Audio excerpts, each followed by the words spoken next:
कृष्णा। जैसा कि कल हम सबने श्रवण किया कि भगवान ने ब्रह्मा जी को चतुश्लोकी भागवत का संपूर्ण ज्ञान दिया। पहले श्लोक में तत्व का ज्ञान दिया, दूसरे श्लोक में माया का स्वरूप बतलाया, तीसरे श्लोक में जगत का स्वरूप बतलाया और चौथे श्लोक में कहे कि यही जिज्ञासा है। फिर हमने श्रवण किया निमित्त और उपादान। भगवान ही संसार बने और भगवान ने ही संसार बनाया। तो ये दुर्जन व्यक्ति क्यों बनाया? कहे देखो, दो के बिना कोई भी खेल नहीं हो सकता है। सा एकाकी न रमते। जब एक ही कक्षा के विद्यार्थी एक ही साथ पढ़ते हो तो वो सब मित्र होते हैं, पर जब उनका खेलने का मन होता है तो वही एक ही कक्षा के विद्यार्थी जब खेलने लगते हैं तो तुरंत दो दल बना लेते हैं। दो दल के बिना खेल नहीं होगा, और जब तक खेल होगा तब तक दो दल भी होंगे और जीतने के लिए एक दूसरे पर हावी भी होंगे, एक दूसरे को हराने का प्रयास करेंगे, तभी खेल में रोमांच आएगा। परंतु ये जो प्रतिद्वंदता है वो केवल खेल तक ही है। खेल खत्म तो फिर वही मित्र जैसे के तैसे, कोई भेद नहीं। उसी प्रकार तत्व एक ही है, एक ही तत्व विविध रूपों में बना है, परंतु संसार का खेल खेलने के लिए द्वंद्व होना जरूरी है। इसीलिए इसका नाम दुनिया है। ये द्वंद्व से बनी है, हर जगह द्वंद्व है। पाप है तो पुण्य है, हार है तो जीत है, जीवन है तो मरण है, दुख है तो सुख है, सब द्वंद्व से दुनिया बनी है। ये दो का खेल है ना, इसीलिए द्वंद्व की दुनिया। खेल में द्वंद्व में ही मजा आता है, तभी बढ़िया खेल होता है। इसीलिए यह संसार भगवान का ही खेल का मैदान है। अष्टम स्कंद में विंध्यावली जी कहती हैं, राजा बलि की पत्नी, क्रीडार्थमात्मनम इदं त्रिजगत कृतं ते स्वाम्यं तु तत्र कुधियो परेश कुर्यः। प्रभु, आपने ये जो त्रिगुणात्मक जगत बनाया है सत्व रजतम से, वो काहे के लिए बनाया? बोले क्रीडार्थ, खेलने के लिए बनाया। ये सारा जगत भगवान के खेल का मैदान है और भगवान सबके साथ खेल रहे हैं। देखिए, संसार को चलाने के लिए अनेकता बहुत जरूरी है। बिना द्वंद्व के, बिना अनेकता के ये संसार चल ही नहीं सकता। तत्व एक ही है, पर अनेकता से संसार चल रहा है। बिना भेदभाव के संसार चल ही नहीं सकता। कहने में तो बड़ा अच्छा लगता है महाराज कि ये भेदभाव मिटाओ, पर ये कभी मिट नहीं सकता। और जिस दिन ये मिट गया तो सर्वम खलविदम ब्रह्म, सारा संसार ठप हो जाएगा, नहीं चल सकता। बिना भेदभाव के संसार चल ही नहीं सकता। व्यवहार जगत की बात है। और वैसे अगर देखा जाए तो दो दृष्टि से हम सब एक ही हैं। कौन कौन से हैं? तो कहे आत्मदृष्टि से। आत्मदृष्टि से देखा जाए तो हम सब एक ही हैं। आपके अंदर भी वही आत्मा है, हमारे अंदर भी वही आत्मा है। कुत्ते, बिल्ली, पशु, पक्षी इत्यादि सभी जीव जंतु के अंदर वही एक ही आत्मा है। तो अगर आत्मदृष्टि से देखें तो हम सब एक ही हैं। और दूसरी दृष्टि है पंचभूतात्मक दृष्टि से, छित जल पावक गगन शमीरा। ये पंचभूतात्मक दृष्टि से हम सब एक ही। आपके अंदर भी वही पंचभूत है, हमारे अंदर भी है, और जितने भी इस संसार में शरीरधारी हैं सबके अंदर वही पंच तत्व है। तो पंचभूतात्मक दृष्टि से और आत्म तत्व की दृष्टि से हम सब एक ही हैं। हम में कोई भेदभाव नहीं है, किंतु इसके अलावा भेद ही भेद है। इस भेद को कभी नहीं मिटाया जा सकता।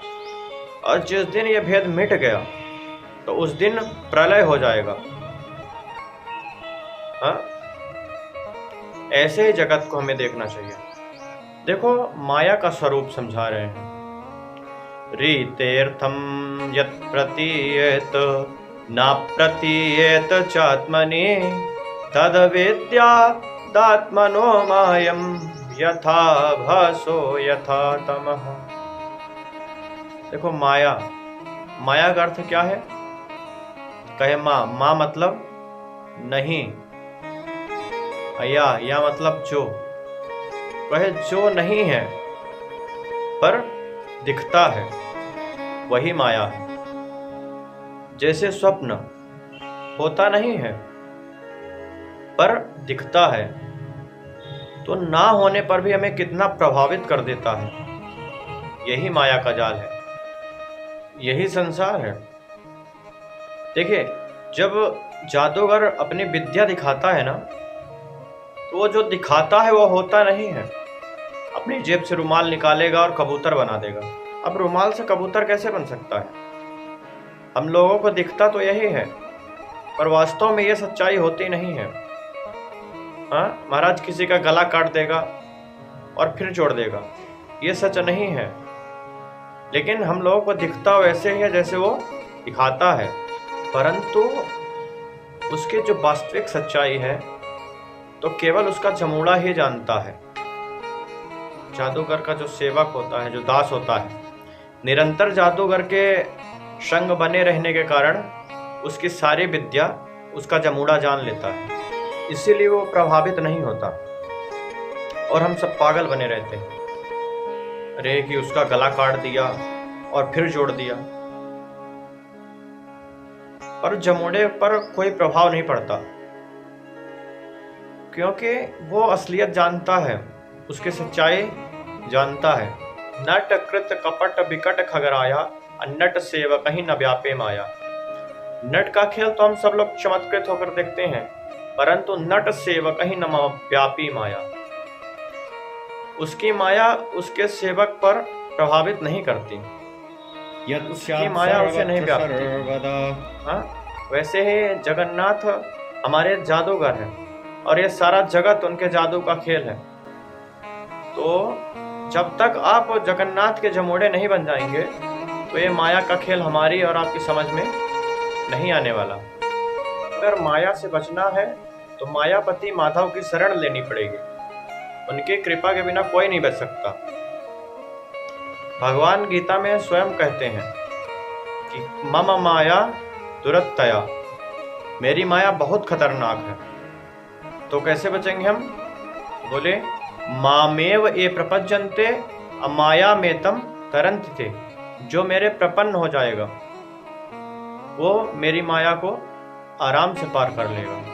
इस प्रकार चतुश्लोकी भागवत का उपदेश ब्रह्मा जी को भगवान ने दिया। उसी उपदेश को आत्मसात करके ब्रह्मा जी ने सृष्टि का विस्तार किया। भागवत के 10 लक्षणों का विस्तार पूर्वक वर्णन किया गया। अब तृतीय स्कंध में सर्ग का वर्णन है। सर्ग, विसर्ग, स्थान, पोषण, उत्ति, मनवंतर, ईशानु कथा, निरोध, मुक्ति और आश्रय, ये भागवत के 10 लक्षण है। और तृतीय स्कंध में सर्ग, सर्ग मतलब सृष्टि, सृष्टि का विस्तार पूर्वक वर्णन किया गया।